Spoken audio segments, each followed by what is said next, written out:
लेकिन इसके बावजूद इसी में जो अनुच्छेद 8 है इसी ट्रीटी का, उसमें और बहुत सारे प्रोविजंस हैं। उसमें एक कहा गया है कि इस आधार पर भी मना किया जा सकता है एक्स्ट्राडिशन से कि अगर जो जिस देश से एक्स्ट्राडिशन होना है उसको लगे कि ये न्याय के हित में नहीं है।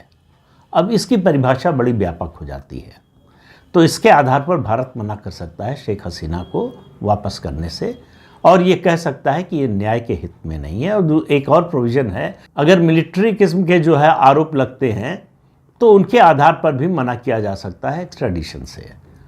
तो जो आरोप हैं वो सामान्य जो आपराधिक दंड प्रक्रिया है, दंड संहिता है, उसके मुताबिक होने चाहिए।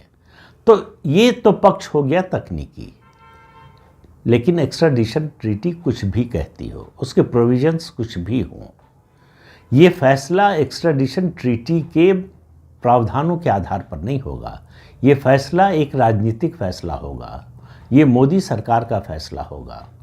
और आप ये मान कर चलिए कि मोदी सरकार ऐसा कुछ नहीं करने जा रही है। सवाल है कि क्यों? एक्स्ट्राडिशन ट्रीटी है, दूसरा देश मांग कर रहा है, आरोप है, FIR है, तो तकनीकी रूप से सारे आधार मौजूद हैं। तो एक बात तो समझिए कि परिस्थितियां क्या हैं, किन परिस्थितियों में ये सब हुआ। तख्ता पलट शेख हसीना का हुआ इसलिए कि वो भारत के रणनीतिक हितों का ध्यान रख रही थी।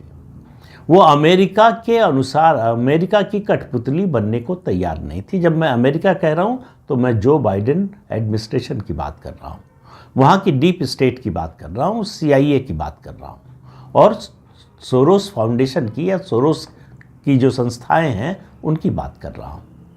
और उसके अलावा क्लिंटन फाउंडेशन, उसकी बहुत बड़ी भूमिका थी इस तख्ता पलट में।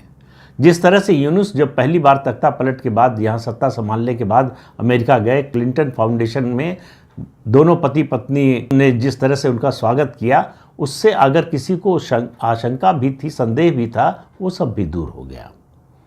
तो मोहम्मद यूनुस को मालूम है कि आने वाला समय उनके लिए बहुत बड़ी चुनौतियों का समय है, और अंतर्राष्ट्रीय मंच पर भी और राष्ट्रीय मंच पर भी। राष्ट्रीय मंच पर उनके सामने चुनौती है चुनाव कराने की। अवामी लीग जो सबसे बड़ी पार्टी है वो इस समय जो है बहुत बुरी हालत में है। उसके कार्यकर्ताओं की या तो हत्या हो रही है, गिरफ्तारी हो रही है, उनको तरह तरह से प्रताड़ित किया जा रहा है, और उनके चुनाव लड़ने पर रोक लगा दिया है यूनुस सरकार ने।